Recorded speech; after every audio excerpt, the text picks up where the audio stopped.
Hello, everyone, and welcome to the Steel Sports Show, the youth sports podcast. I'm one of your hosts, Martin Brown, and as always, joined by my colleague, Mr. Nathan Klinkenbeard. Nathan, great to see you. How's it going? Good to see you as well, Martin. Yeah, it's going well. I'm glad we've hit March, and it's honestly one of my favorite months. I love college basketball.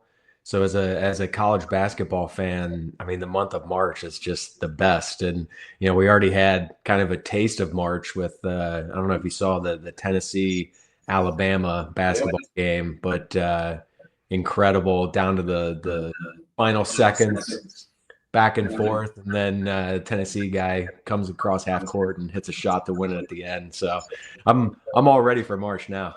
Yeah, but March is a great, it's a good month. The weather starts to turn, hopefully. It is at least here in the Northeast. You've got coming into some big soccer period where, kind of getting towards the last couple of months of the Premier League season, you're getting into the knockout phase of the Champions League. As you said, you've got March Madness, and then you've obviously got spring training, and we've got an opening game out in Tokyo with the Dodgers coming up. So, yeah, it's going to be a heavy sports month and take us into the rest of the year. So really excited to get it going. Speaking of which, talking about soccer and kicking us off with our soccer kind of report here, presented by soccer.com. In England, in the Premier League, a little bit of a down weekend, FA Cup weekend this past weekend. My beloved Liverpool already knocked out, although doing very well in other competitions. No real surprises. The holders, Manchester United, beaten on penalties by Fulham, but I don't think that was really, these days, is really a surprise. And that's, I think, typical of where Manchester United currently are, that losing at home to Fulham in the FA Cup as holders is no surprise. In the Premier League, Liverpool, I'm going to say that as a fan, I'm not ready to say it's done yet, although everybody is, because I just can't jinx it. It's, 13 points clear, though, 11 games to go for Liverpool. I think to guarantee it, 9 wins. It could be as low as 6. Depending on what happens with Arsenal. Obviously, it could be even less than that if Arsenal continue to lose. So, I'm not ready to say it's done. I can't jinx it. I can't yet. So. Yeah, I mean the last 2 results from Arsenal to lose at home to West Ham, and then you get a draw on the road against Forest, but those fans have to be besides themselves. I think they had maybe a taste like, play well, we can maybe get back in this, and to have those 2 results and now be 13 points down, that's tough. That'd be a tough mountain to climb. Yeah, I mean, there's 2 things, right? One, the way they're playing, I don't know if they can go and win every game, which they really have to, and without 4 of their forward players, goals are being tough to come by. And 2, Liverpool have lost 1 game in thinking 76 games. So for them to lose 3 or 4 in the next 11 is going to be a huge ask. And that's something completely falls apart. But, given what Slot's demeanor and how the team has been playing and the way they seem to be very calm, I can't see that happening. But I'm still not ready to prepare to say it's over. It'll be over, to quote, I think it was Ryan Gravenberg, Liverpool, when he was asked, when can you kind of get easy and think you're going to win it? And he said, well, when Arsenal mathematically can't catch us. So that's what we'll go to.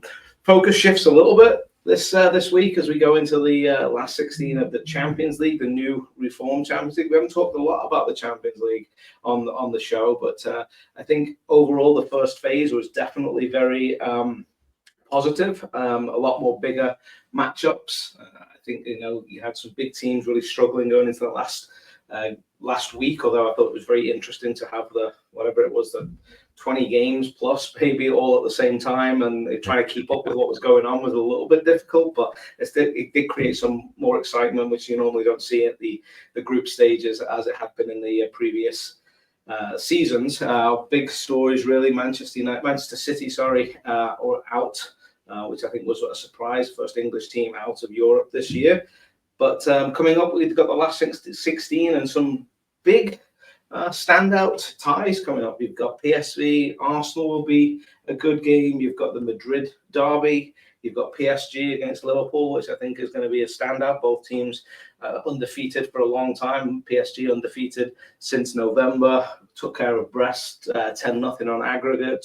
Won 7-0 the other day in the League 1. So that will be a really big game. I think that will be a good one to watch. And then you've got the German battle, Bayern and Leverkusen. I know we were talking earlier. This is definitely unusual this early in the competition compared to previous years where you are getting teams from the same country playing each other, just right now. So you've got the German game, you've got the Spanish game with the Madrid derby. So that's going to be a little bit interesting that that's happening earlier. In previous years, it really didn't happen until later on in the competition.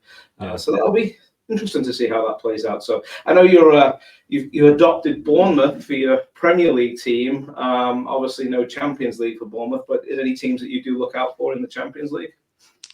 I mean, I just like good matches, right? And I'm kind of disappointed that like you said, you have the two Spanish teams playing against each other. You had the two German teams playing together. I know sometimes, look, it's a draw. That's just what happens. I'm sure there was a little cringe, like, oh man, you wish you could kind of spread some of those teams out, but no, I mean, some great matchups though, right? I think just going to be some exciting games. Fireworks, with Simeone is a crazy nut job on the sideline there, and that's going to just be a firework game. So really good to watch. Coming domestically back home, obviously MLS has kicked off. Interesting. I'm going to say a little bumpy start, I think, in my personal opinion, to the MLS season. Great to get it going. San Diego's had their debut, 2-0 win, but was definitely, I don't know if you read, marred by a lot of homophobic chants from the fans. It definitely condemned, and it certainly has no place in world soccer. Very surprising, out there in California that was a response from the fans, and something that needs to be shot in the foot straight away, and they need to find who those fans were and make sure they don't come into the stadium again. We talked a little bit about Wilfried Zaha coming over to, the former Crystal Palace and Manchester United player coming over. He made an impact for Charlotte as they beat the perennials Atlanta United. We had a goal and an assist in that game. But the other thing that stood out to me this kind of round, getting the season off to, was the reaction in Houston with Messi not playing, and ticket prices really high because they assumed Messi was playing with Miami coming into town. Wasn't known until very late on, and a lot of frustration and annoyance, a few angry comments from the Houston Dynamo fan base, and in fact it was so bad that the Dynamo actually gave a complimentary ticket to fans for a future game. And for me, you can't build a league and a culture of soccer in this country at that professional level if you're building it around one player. Messi's fantastic. Love to have him in any league, would watch him all the time, but you can't build a culture of a league around one player. Ticket prices shouldn't be higher because Messi's on that team. When ticket prices should exorbitantly higher, I should say, when Messi's coming into town. And, there shouldn't be this like, oh, well, I wouldn't have gone to the game if I knew Messi wasn't coming. That's not how you build a soccer winning culture. So I don't know what your take was on it. I was a little disappointed that the league has kind of gone that direction where it's all based around this one player. And obviously he's 36 years old. He's not going to be here. He's probably going to be here past this season anyway. So what happens then? And I just don't think it's a way. Every league has their stars. I get it, but it's not the way you can build culture. And even in the NFL, every team has their stars. Quarterbacks are obviously stars, but it's cross board. You don't see fans upset because Mahomes, didn't play in a game when he visited whatever stadium. It's just not the culture of the sport. And the same goes in basketball and has been for Michael Jordan missed almost 3 seasons worth of play when he played, and fans were getting free tickets to future games because Michael Jordan wasn't playing. So you just don't build it around that. I think that's definitely been a misstep from MLS. But what's your take on that? Yeah, I think it shows a little bit that MLS still has a ways to go. I mean, I know it's become bigger in the United States, but I think that does go to show it still has strides to make when it comes to something like that. Because I think NBA, I think basketball is the perfect comparison because you have you have a longer season, but you have players that will sit out, or they talk about load management. So Yeah. LeBron, he's getting older, right? I couldn't even imagine me being in Indiana if I have Pacers Lakers tickets, which I actually do in a few weeks later this month. I couldn't even imagine if LeBron sat out that game and then the Pacers saying, "Oh, well, we'll give you tickets for a future game." It just wouldn't happen, right? Right. In the NBA. So yeah, I mean, I think they still have a little ways to go. When it comes to their stars and marketing their stars. But yeah, it's strange to see. I mean, I think it's a little bit of goodwill, right, for your fans. Yeah. But at the same time, But it also says something about you as a fan. Like, you were only coming to the game then to watch the opposing player. Like, how about coming to support your team? Like, get on board with that. So I don't know. It's definitely something to keep an eye on, and it'll be interesting to see how that void's filled once Messi's no longer playing. Are they going to replace him with another, world-class star? Not that anyone can get in his, in his wheelhouse right now. Unless Cristiano Ronaldo is going to come across. But it's going to be interesting to see. And I just don't think it's a good foundation to build an entire league or culture off of. Switching gears a little bit, I thought there was some really good news for those NWSL fans on the women's side. Some really, I think, player first. Things that came out in the last couple of weeks. There was a $5 million settlement fund for abuse victims. Obviously, that's been pertinent in the women's game. Came to light a couple of years ago with a variety of players and coaches that had came forward bravely so and talked about abuse that is in the game, and to have some sort of backstop for players that have gone through something so awful, I think was a really good step forward, and really should have been in place many years ago. And also the elimination of the college draft and the expansion draft, allowing players to have free agency, taking a little bit more control of their own careers, whether it's domestically or internationally, I think is a good move forward as well for the women's game. And the last a little thing I noticed, which will be interesting to see how this plays out in other areas of the country, that in Portland, Oregon, the Portland Thorns, the NWSL team, are going to share practice facilities with the future WNBA franchise that's going to be in Portland. And I thought, again, what a great way for the players to be around other role models and other sportswomen in the same arena and the same area and practice area. I think it was just a really good piece. So I thought 3 really good player first initiatives that have happened in the NWSL that certainly seem to be moving in the right direction. Yeah, and maybe something that we see in other cities as well. Building those joint facilities. I think will definitely help spread the women's game as well. So yeah, absolutely. I think might be something you definitely see in other cities.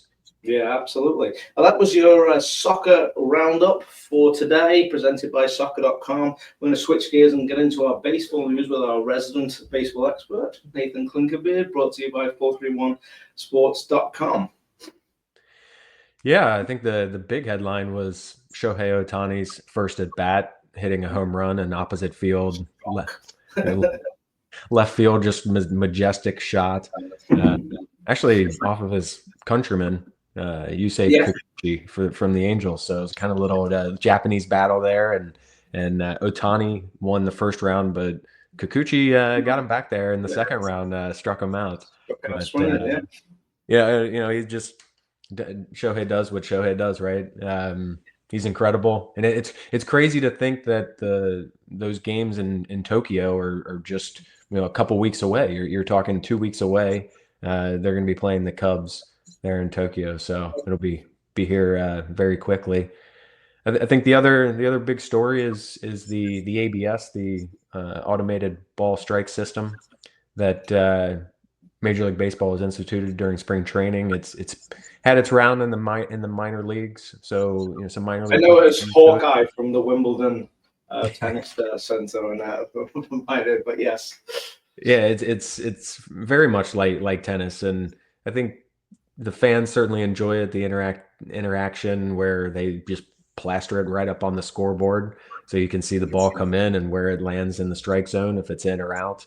I think the early returns have been good as far as utilizing the system and the way they've implemented it so far here in spring training. And it's quick, right? They call for the challenge. They flash it up. You're talking maybe 15, 20 seconds. You have the decision right then and there. So I think that's the major benefit to having the ABS, as opposed to some of the other challenges where, sometimes it can take a little bit longer. I think baseball does a pretty good job in general with the challenge system and trying to expedite things and get things moving in terms of the flow of the game.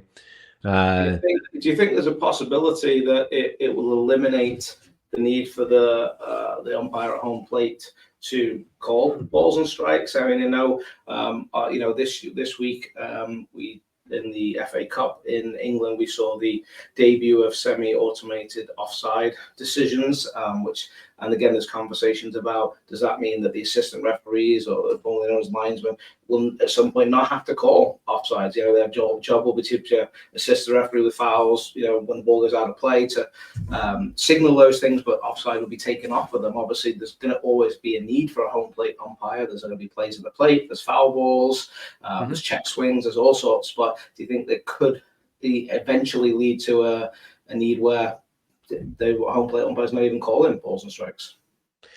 I think they're getting to that point. Yeah. I think it might be inevitable. I think there's still a good part of the population that, I think people like the ABS, but I think at the same time, they still don't want to go fully automated. Right. But then there's the crowd that says, okay, a ball's a ball, a strike's a strike, let's just make it automated. So, we take the human element. There'd be no slightly higher, strike zones or lower ones depending on the umpire. It would all be the same at every ballpark, every pitcher, every batter. So something to be said about that, I think. Yeah, and I think the other thing that gets lost a little bit is the role of the catcher as well, because catchers today, they work a lot on framing pitches, and that's a really crucial attribute for a catcher, and that's what a lot of teams look for. A lot of teams look for defensive catcher, or a catcher who can really work with the pitcher and call the game and manage the game the right way, but also how well they do in terms of framing the pitches. So when you think about possibly taking framing pitches out of the game, where the catcher is just going to call the game, but you don't have to really rely on their framing. How's that going to be for catchers moving forward? Are we going to move to more offensive catchers, where maybe the defensive side of the game isn't looked at as much? We just try to get the big bopper behind the plate, and now we're looking at just offense. So it's going to be interesting to see how the role of the catcher evolves as we start to add more and more technology to the game. Yeah, great point. I think as technology does come into the game, and it definitely changes, games. It definitely changes your mindset and the mental side of the game, as well as both the pitcher and the catcher, as you said, and the batter coming into play. Not having to worry about is, the play at the strike zone's a little higher to this guy than it was the night before, or it's a little here, or allowing inside pitches more, or allowing the outside pitch a little more, so you don't have to shift. So it will definitely have a change in terms of the mental side of the game from all players, both pitchers, catchers, as you said, and batters coming into that batter's box. Yeah, I know they can't.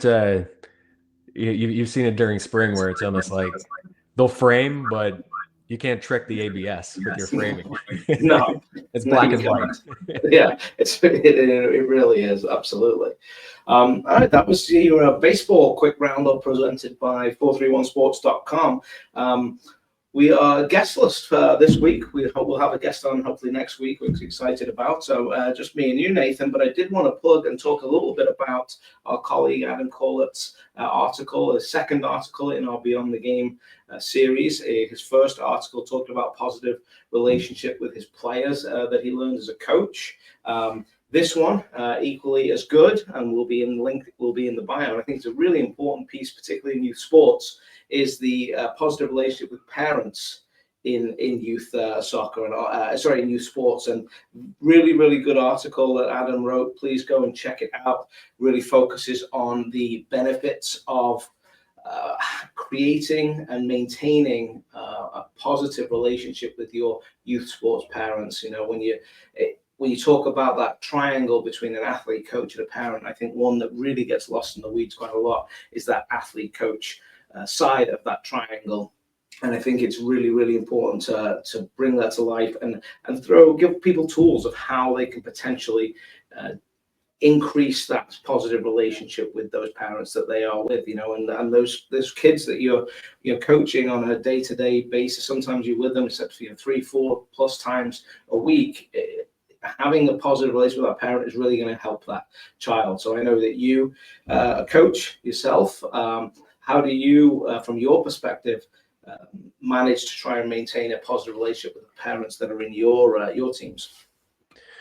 Yeah, I think communication is a big part of it. I think it's, maybe the most important part of it is just really kind of opening up those lines of communication right off the bat and making sure that parents have an understanding of what you're there to do, and what your role is, and what their role is, and what the athlete's role is too, right? Yeah. So I think communication is just super important, and it's a two-way street, right? It's a two-way street. Absolutely. It isn't just coaches trying to set a transparent communication relationship with that coach and encouraging that open dialogue. It's got to be both ways, from the parent as well to the coach. And if it's not two-way, it often doesn't work. Parents are trusting you coaches to develop their kids both on and off the field. Obviously, that's really huge at Steel Sports, making sure it's on and off the field.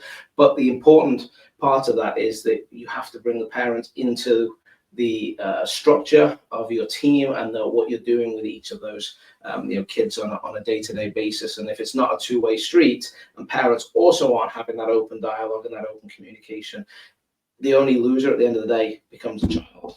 And that's something that we certainly don't want to see across the board. And I think the one thing that I would reiterate is that sometimes it's tough. I get it, particularly in this high-pressured world of particularly elite travel youth sports, that parents are not adversaries. They have to be allies, and if they are, they can really help with an environment that a kid can thrive in. And I think that's the most important thing. Yeah, I think sometimes coaches can maybe be a little apprehensive about talking dealing with parents, right? Yeah. But it shouldn't be that way. You should have that comfortability, I guess, if you will, to be able to talk to the parents and bring them in and be their ally. And it's not so much talking to them as talking with them, right? It should, like you said, it should be that two-way street. And I think a lot of times having those early parent meetings, getting parents in right off the bat, going through the season or going through expectations, laying that groundwork, I think is super important at the beginning of the season before anything really gets started. I know that we do that with our teams, my teams here, where I am, but also, Steel teams as well. I also like, what we do within Steel Sports with the post-game debrief. Yeah, one of our national rituals. Yeah, exactly, and bringing parents into the fold. When we have those debriefs, so that they have a better understanding of what we're doing. Yeah, absolutely. I mean, I've seen two strains of thought, right? One is, some coaches believe that minimal interference and connection with the parent is great. Hey, you drop your kid off and that's it, and I'm taking your kid from here. And others, the strong parent engagement is essential for the child. And probably the truth is probably somewhere in between, right? But fostering a collaborative relationship between parents and coaches is certainly key to a long-term success. And obviously at Steel Sports, we rely heavily and are very proud of our long-term athletic development program within all of our teams. And if it's only successful if you can bring parents into the mold. But that takes time and work. It takes effort from coaches. Parents have to also see this as they're not just dropping their kid off and that's it, handing them over. They are part of the process. And I said one of the things I really, as you mentioned, the post-game debrief that we do at Steel Sports with all our teams, I think is a really good way to foster that collaboration and allow kids to see that this is a triangle. It's parents, it's coach, and it's me as an athlete. And again, if those things are all working together, as the old saying kind of goes, if you've got a tripod with only 2 legs on it, it falls over when you sit on it, right? So I think it's certainly important for kids to see that both parents and their coaches are on the same page and working to thrive. So, and I thought Adam really put in a really good article and really laid it out with his shared vision, his reinforcement, and the enhanced support that he talks about. And I encourage everyone to check out his article. A really good article. So very quick read, but really insightful. And Adam has a ton of just insight and knowledge and being on the ground in Massachusetts as a teams director before he became in his current role as VP of Steel United as a whole. So I mean, he's seeing everything from a national perspective, but also having that local. And I mean, he's been a coach for a long time as well. So just his insight and what he's seen on the parent side of things. A lot of knowledge that he can share. Yeah, absolutely. So please check it out. His link to his article will be in the bio. We'll also push it out this week as part of our Beyond the Game series. And as we kind of get to the end of the show, I did want to finish with our stat of the show, Nathan. I wanted to keep it close to the topic of our article of positive parental relationships in youth sports. And interesting one that I found was that studies show that 45%, so our stat is 45% of young athletes feel pressured by parents or coaches, leading to early dropout. So again, reinforcing that message that the parent, coach, athlete triangle is certainly very, very valid and important. Very good. And with that, thanks for joining us on the Steel Sports Show. We look forward to seeing everybody again in 2 weeks' time. And everyone have a good rest of your week, and we'll see you next time on the Steel Sports Show. Take care.